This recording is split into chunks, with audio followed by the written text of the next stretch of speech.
shorter than Josh. Okay, again, my name is Derek Churchill, and I currently work for the Washington DNR in the Forest Health Division.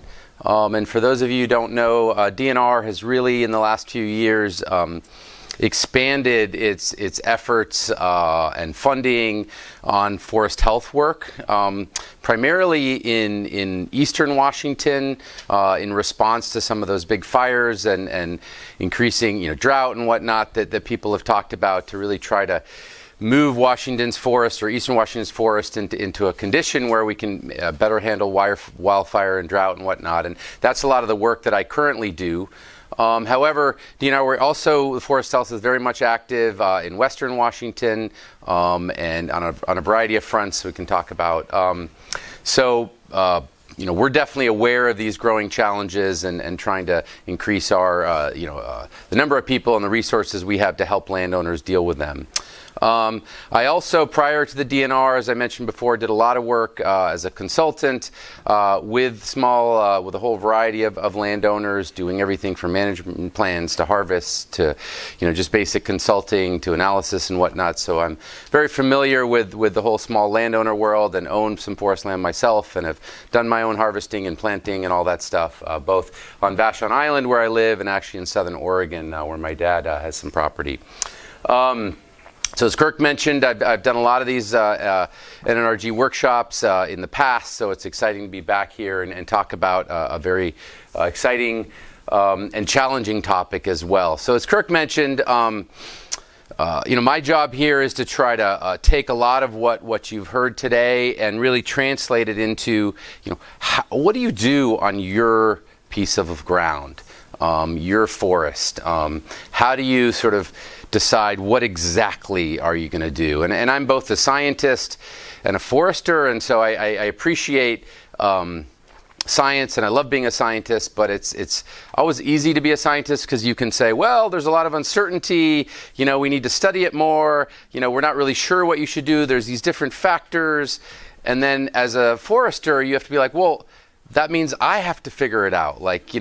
You're supposed to tell me the answer, and all you told me was there's all these different things I need to worry about and think about, and there's a lot of uncertainty. So I'm going to try to reduce some of that, but of course I can't do all of that, because the reality is we just don't know everything. So anyway, so I'm going to talk about these three basic things. There will be some repetition from what a number of people have talked about today, and that is intentional, to try to leave you with those key points, but I'll try to minimize the repetition for sure. So the first one is just this idea of adaptive mindset. I think Dave really hit on that a lot today, as well as other speakers. But this idea that forest management in the Pacific Northwest, particularly on industrial land and even on a lot of public land, over the last 30 or 40 years, really we became increasingly focused on optimizing timber production and revenue from forest lands, right? And there's nothing inherently wrong with that, but whenever you optimize for one thing, you end up sacrificing some other values, or in this case, some potential resistance or resilience to new stressors or new things that might be thrown at you. When you optimize a system, that system has to have predictable parameters or predictable stressors that are going to face it, right? And if you change the things affecting that system, your optimization ends up not working out very well. And so, as Dave really talked about, we're sort of shifting from optimizing for growth or production, or even optimizing for wildlife habitat for that matter, to a sort of conceptual approach where we're going to diversify our portfolio, manage for a much wider range of risks, and hopefully have systems that are less susceptible to major swings, major losses, episodes of mortality. We can't always control all of those, but to have more resilient systems, right? So just wanted to really make sure that people are thinking with that mindset to start with. And that said, as Dave, I think others have mentioned, our forests in this part of the world, they've been highly adapted to change over millennia. And so to me, it's more about we know these systems are going to sort of evolve through time. Can we as humans figure out how to deal with that, right? And so that's where sort of foresters, who I think by nature were forest owners, we're observant, kind of creative problem solver type people, practical folks. And so I think, there's a lot of challenges, but this is, there's a lot of opportunities here to evolve and adapt different kinds of silviculture. So the last thing I'll say about this adaptive mindset thing here is that, one of the real challenges, and it came up today, is, we're planting trees today that are going to have to exist in a future climate that is likely to be quite different. But yet they've got to grow and compete with shrubs and other trees in today's climate, right? And so how do you deal with that? And I think we talked about, mixing up your planting so you have trees that can handle a wide variety of things. But it still makes this very challenging. And so one of the ways that I deal with it is to sort of think about, sort of when I'm thinking about the future, I tend to think about mid-century as when I look at those climate predictions and whatnot. You may still want to think about out here, but as you can see, this is again that temperature or departure. This is from Jessica's this morning. The amount of uncertainty really gets a lot bigger as you get out towards the end of the century, and a lot of this depends on what we as humans do with climate emissions and all kinds of things, right? And so it's not to say that we don't need to think about this, but to me this is a little bit overwhelming to manage for out here. And just the way that forests adapt and evolve through time, it's a little more tractable if we think kind of in this range. So that's kind of the first thing helping to make sense of this. It's sort of, I don't know what others think of that, but that's how I approach it. So moving into strategies here, as Kirk mentioned, NNRG is getting close to finalizing this I don't know what you're calling it, a handbook, whatnot, that is really going to summarize a lot of the information that came out of today, as well as these strategies. And so these are potentially not the exact wording in what's going to be in this handbook, but is certainly the major themes. And so I'm going to go through each one of them. Some of them we've already heard a lot about, so I'm actually just going to skip over. But so we'll jump in here. So. One of the things that comes up a lot is, you hear all of all of this, major sort of change predicted through climate change. But then at the end of it is like, okay, well, what exactly do I need to do differently than I'm already doing? And so that's what I'm going to try to highlight today and leave you with a better sense of that, right? Because as Dave talked about, for the most part, we're not talking about dramatic changes in our management approaches. It is more adapting and tweaking some things. But in some cases, we may want to be bolder and make some more significant changes. So this first idea of increasing monitoring efforts and response capability, we talked a lot about planting different types of seedlings from different seed zones, potentially different species. And one of the things that I think has been a problem is people do that, and we've heard about it in some of the workshops, but then they don't actually track what happens to those trees. And once you get them in the ground, it's really hard to remember where you planted what. But if we don't track and observe that and share that information with our sort of fellow landowners and whatnot, it's going to be hard to know, how is this stuff working, right? And so that's where I think we just need to do a better job and get more systematic about monitoring. Doesn't mean we need to do research projects, but at least we need to have information that's reliable. That does take additional time and cost, but again, I think as small forest landowners, we often have some time to do that, or certainly the interest to be out in our woods and paying attention and doing some of this. So one of the things that DNR is working on, we're just finishing up the development of, and this is for East Side Forest, but I think this could be used in West Side Forest, or it could be tweaked into something, is this sort of tablet-based monitoring protocol. We're going to get this into a form where you can use it on your phone as well, kind of an app that you download from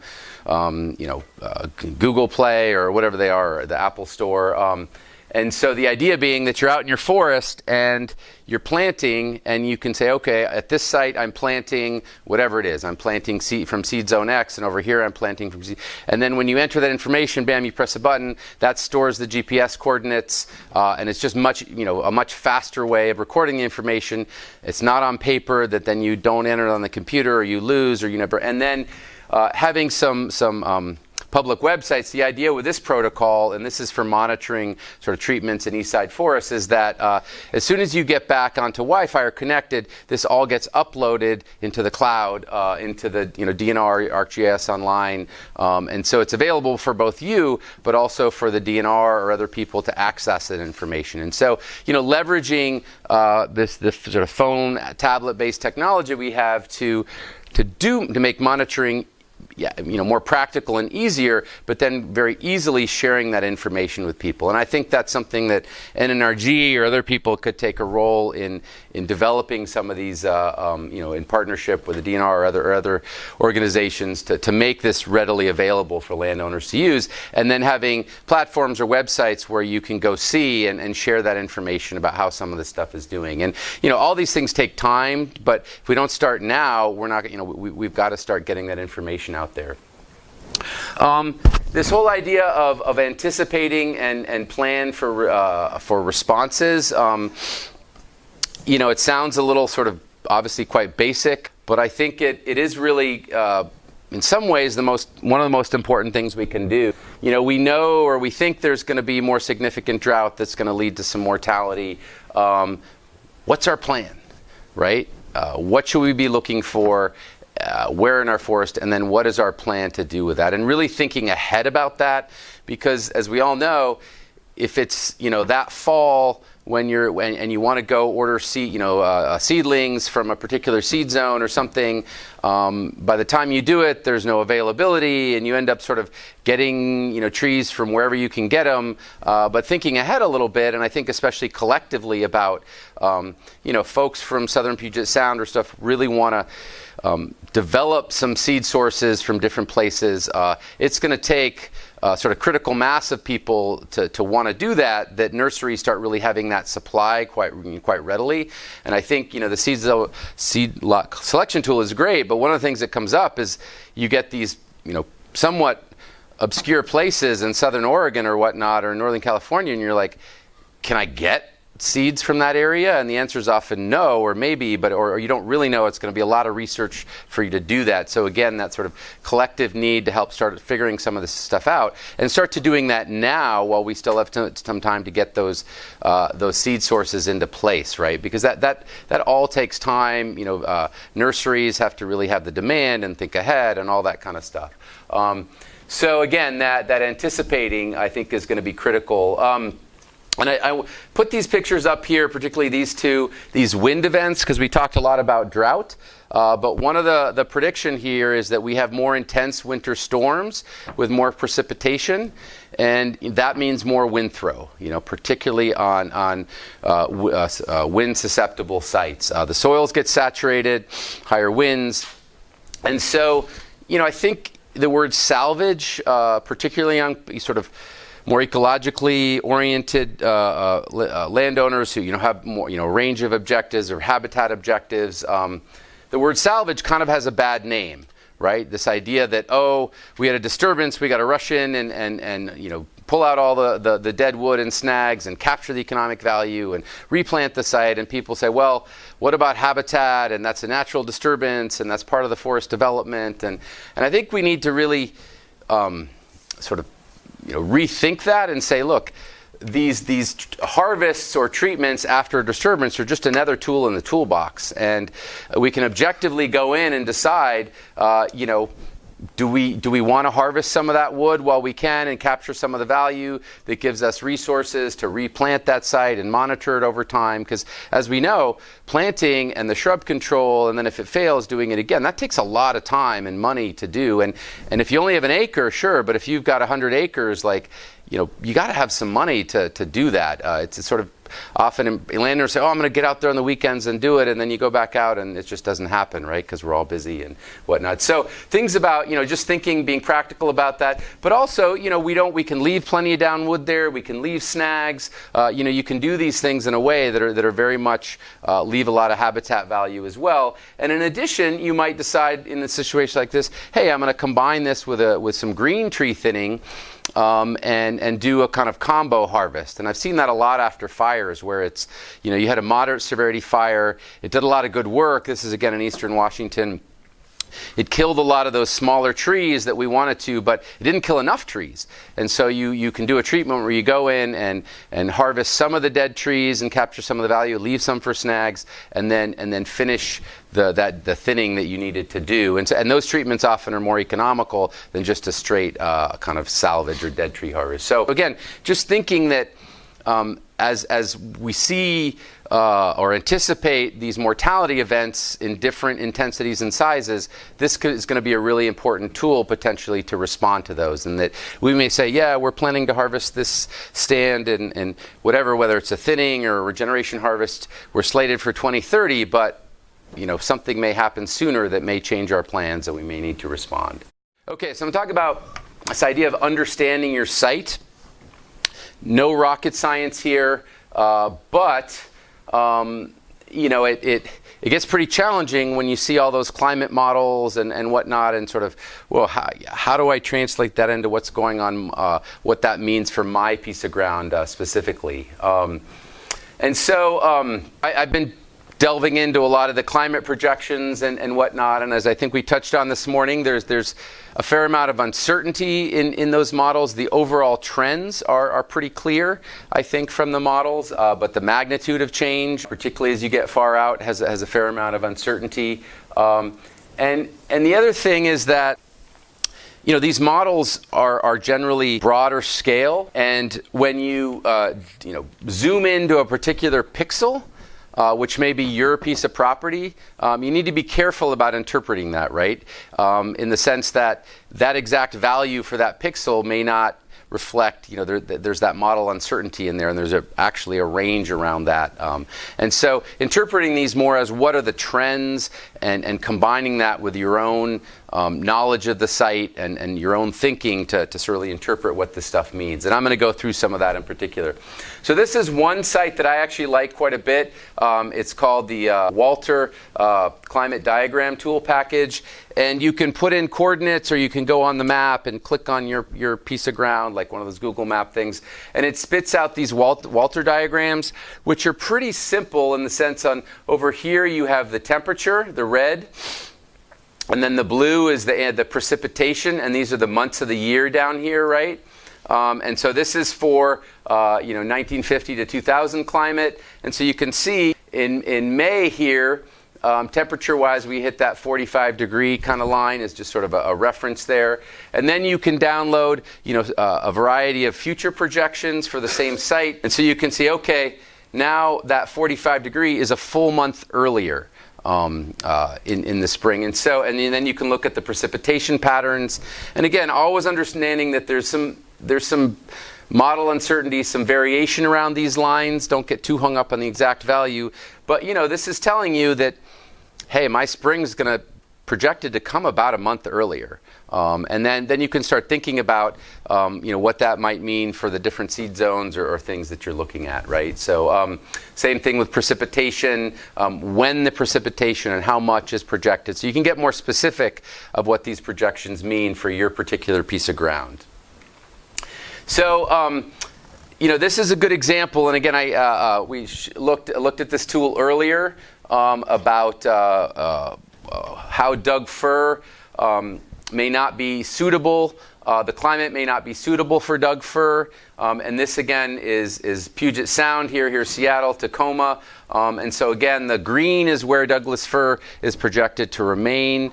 And then the yellow is where it's projected that the climate's not going to be suitable. But I happen to live right on Vashon Island. And so I look at this map and I'm like, whoa, so that's telling me that on Vashon it's going to be okay. But if I cross the ferry to Tacoma, I'm not going to see any Doug fir.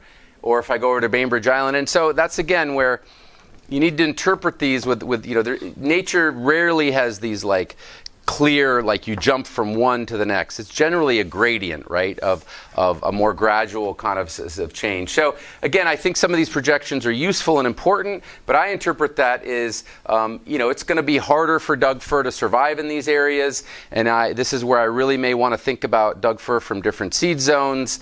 Again, planting other species that are even more drought tolerant along with Doug fir. But I'm not interpreting this as, I'm not going to plant Doug fir, on Tacoma versus Vashon, right? Again, and on Vashon, I may say, hey, I'm in this general zone. This is, this sort of lowland Puget Sound, has a bit of the rain shadow from the peninsula.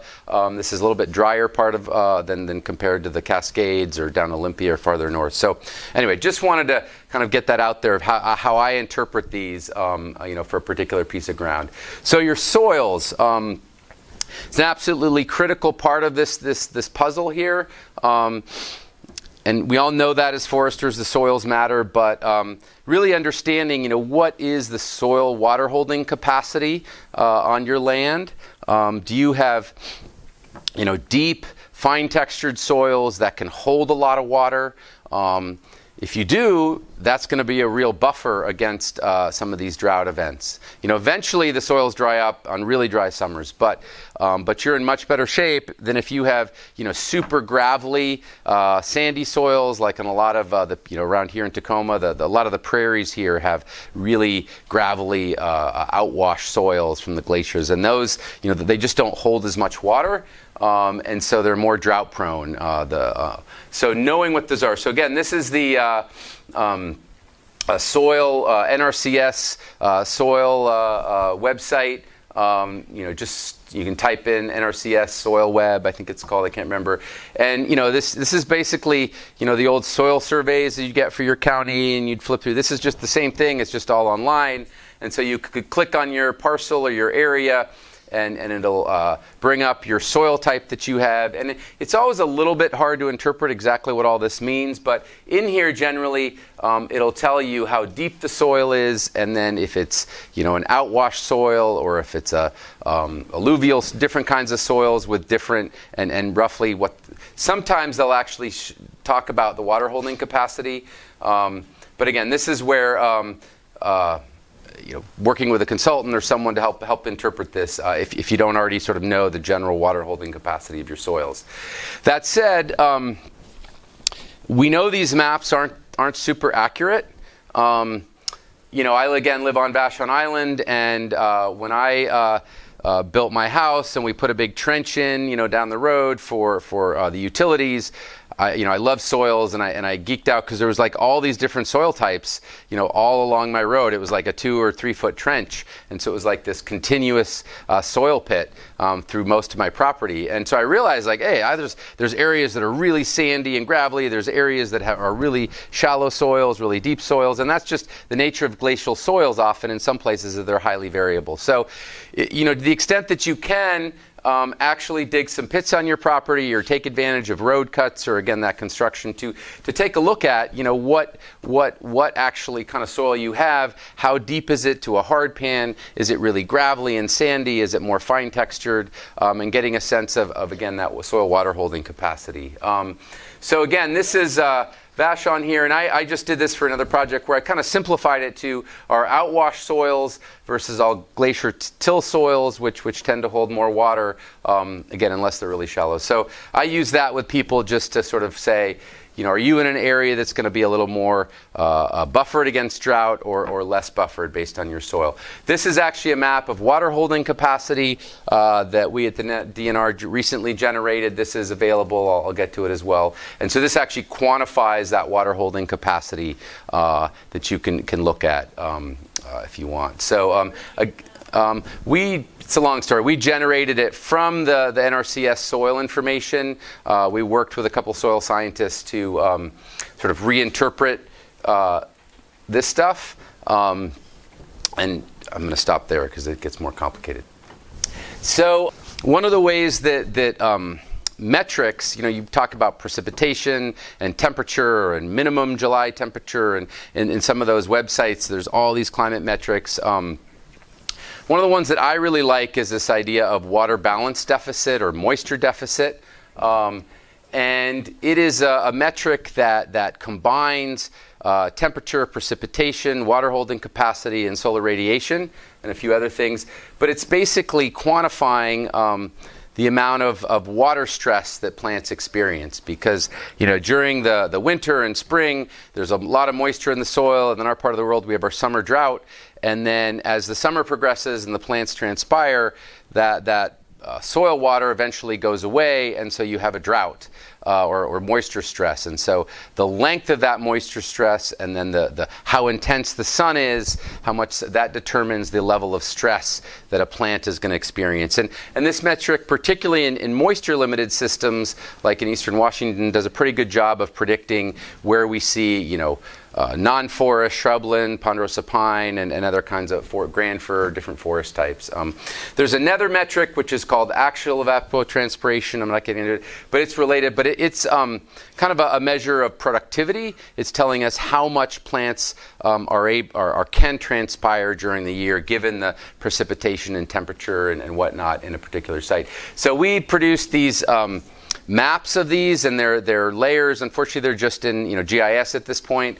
At some point, we're gonna make them available on a website where you can go and click and see in your area. But you can see and that's the link to where all this data is, and that water holding capacity data as well. It's like a FTP kind of site where you have to download stuff. So you have to have ARC to use this at this point, or you could use QGIS, some kind of GIS program. But again, you can see. Here things are definitely drying out in the future. We've talked about that a lot today for the projections. This is current climate over here, and this is mid-century. What's interesting here, this AET metric, is that a lot of places, again, if we look at the Eastern Cascades here, this is today, and the bluer means more AET, or it's not an exact measure, but potentially more higher productivity. The Cascades get more productive. And so do a fair amount of other areas. And Dave kind of alluded to that or talked about that, particularly at higher elevations. So what this suggests is that if you can survive that increased moisture deficit in the summer, there's going to be potentially a longer growing season because the winters will be milder. And so trees might act in some locations. Probably we're going to have more growth, or may have more growth, right? Again, it's that combination of higher moisture stress in the summer. So if you're a hemlock, you might die in the summer, but if you can survive that and not get too weakened in the drought, you're going to have a longer growing season potentially. So again, that's a general conclusion. It sort of depends where you are. But a couple people asked today, well, are there benefits to climate change, or what are some of the nuances here? So I just wanted to mention that. But again, it's taking the time to really try to understand from all of the science and modeling or whatnot, what does it really mean for your particular site, right? And that's something that again isn't super easy at this point, unfortunately. You can't just go to one website and get the answer.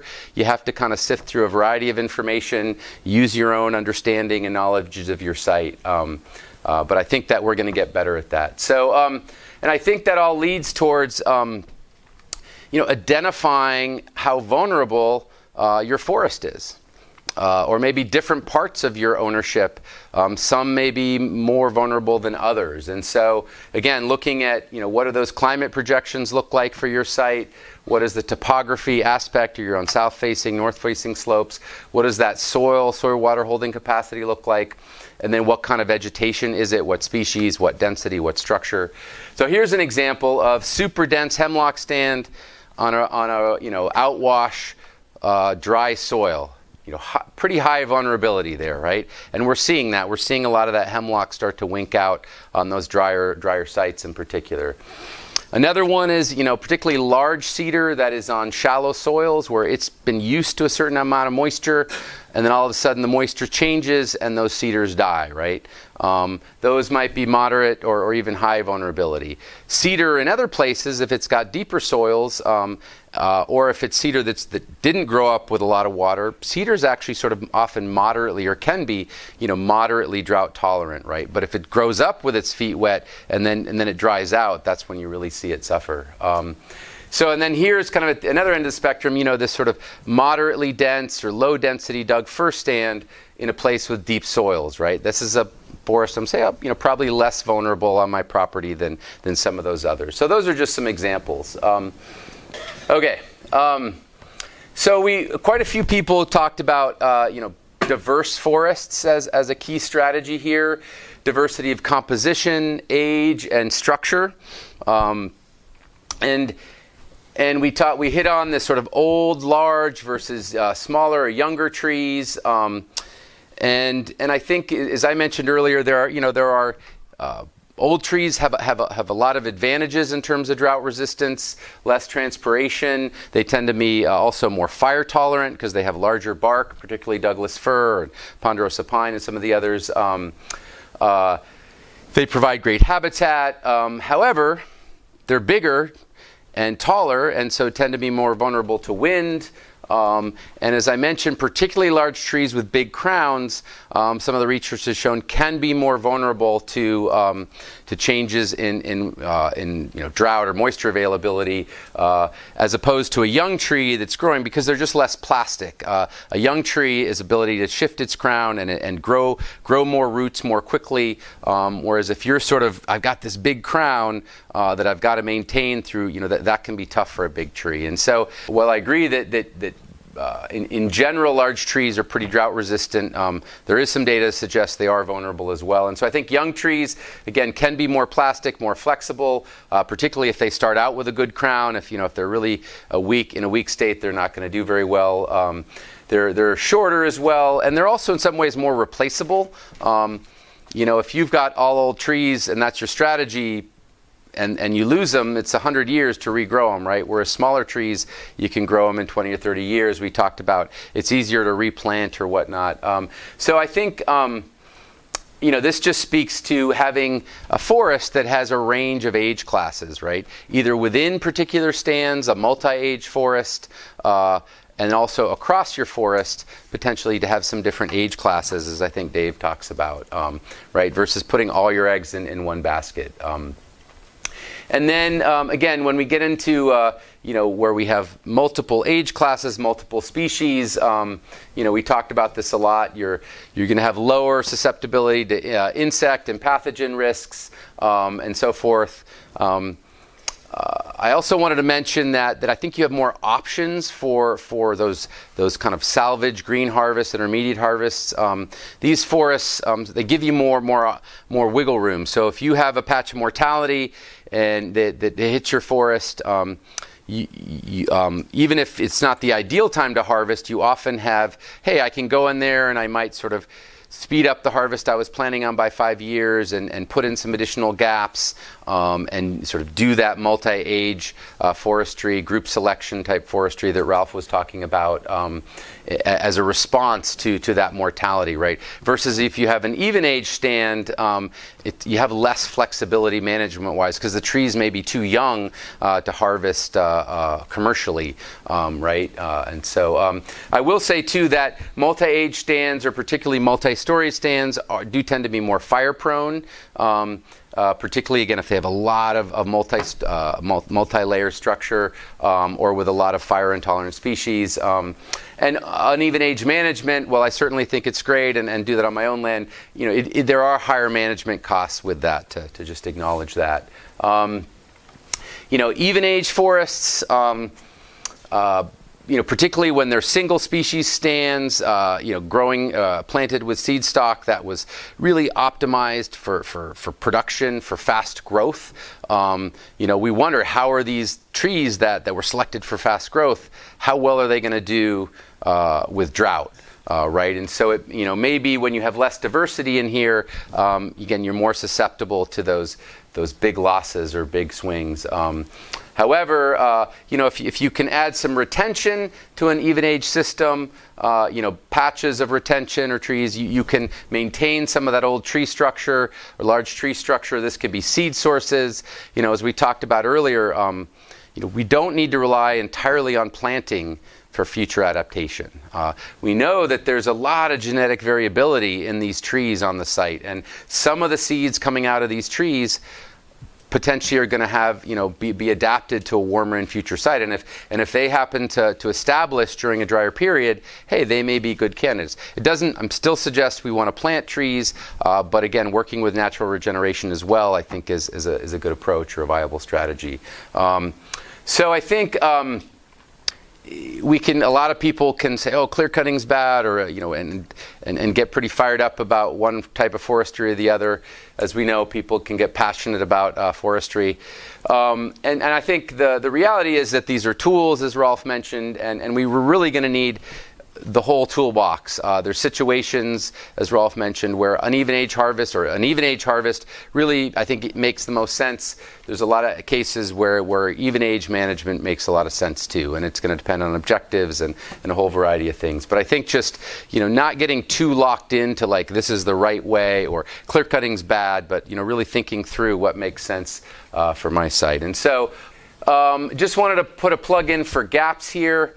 Again, sort of summarizing, Rolf talked about the importance of gaps for increased soil moisture, water retention on the site, also for species diversity. In a lot of our even age forests, this is where we're going to have opportunities for planting. We can really change the light environment. If you're just underplanting in your forest, you're limited into what species you can really do. Again, underplanting is great, but gaps just give you a lot more options, right? So a plug for gaps.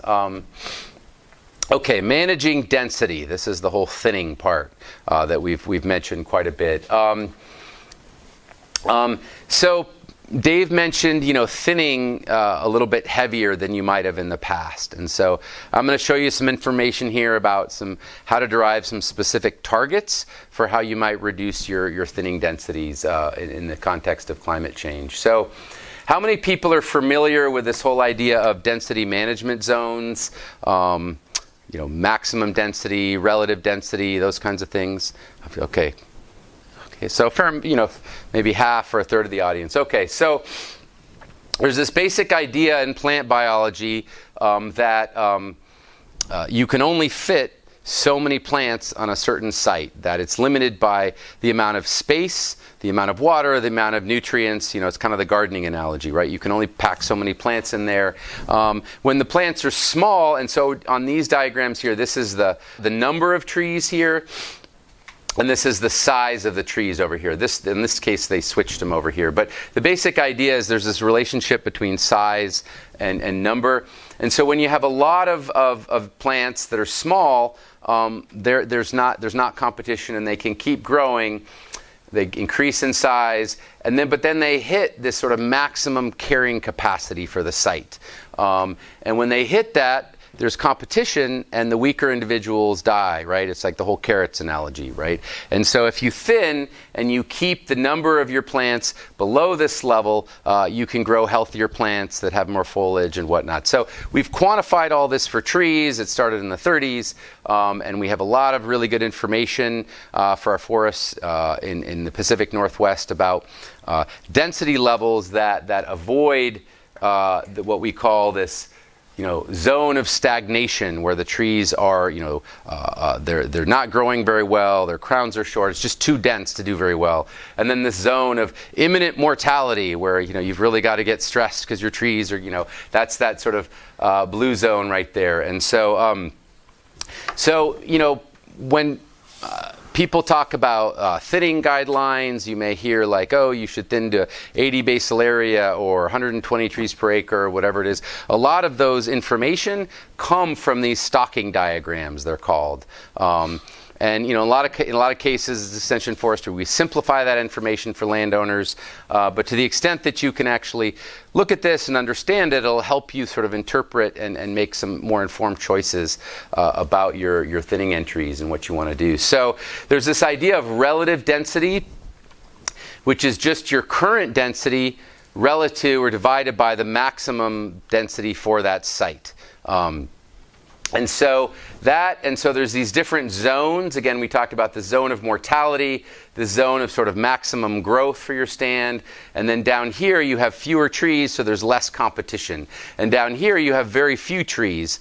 And you often have a lot of shrubs and whatnot in these levels. And so this is size of your trees, quadratic mean diameter down here, kind of the average diameter. And then over here is basal area. And we also know that for different species, there's different levels, or like a hemlock or cedar stand can carry more trees than a Douglas fir stand. And it has to do with cedar and hemlock are more shade tolerant, and so you can pack more foliage and more trees in. Anyone who's grown hemlock knows you can pack a lot of trees in a hemlock stand, right? More volume than in a Doug fir stand. So one of the ideas about climate change is that most of our forests on the west side of the Cascades are actually light limited. What causes the competition, them to reach that maximum carrying capacity, is the amount of light availability, not necessarily the amount of moisture. On the east side of the Cascades, it's really about moisture in most of the forest there. But as we get drier or have these really drought periods, we may move to situations where moisture becomes that limiting factor. And you start, particularly in dense forests, you start seeing that mortality. And that's all that's going on here. Again, you have less growing space, and so some of the trees start dying. Again, this is just a fancy way of quantifying that. And so the idea being that we want to lower our idea or our numbers from carrying capacity over on the east side. And to be honest, we don't know. We haven't quantified exactly with all those climate projections how much lower we think carrying capacity is going to be, like for Douglas fir. At this point, there's sort of, I think, some rules of thumb. And so I think about it going from this 35 relative density, which is a very common target for thinning. When you're going to do a commercial thin to 35 relative density. You can interpret these graphs. Here I turn them into trees per acre. If you have 14-inch trees, an average of 14-inch trees in your forest, and you want to go to 35 relative density, that's right around 100, I think, and 30 trees per acre is what you would thin to. And again, this is your diameter after the thinning, right, that you want to go to. So the idea being that you might, instead of thinning to 35, you might thin to 20 to 30 relative density. And so you'd thin to this part of the area to where your trees are going to have less competition. And so I did some of the math and say, okay, if I have a 14-inch QMD, again, this is after the thinning, at 35 relative, my common guidelines today might be 115 trees per acre. But if I want to buffer for climate change, maybe I'm going to thin to 25 RD, which might be 85, or even lower at 65, right? And so to me, that would be kind of a range of thinning targets for an even age stand, if it might, kind of have a small diameter stand. If I have a larger stand, 20-inch trees, I'm going from 65 to 35 trees per acre.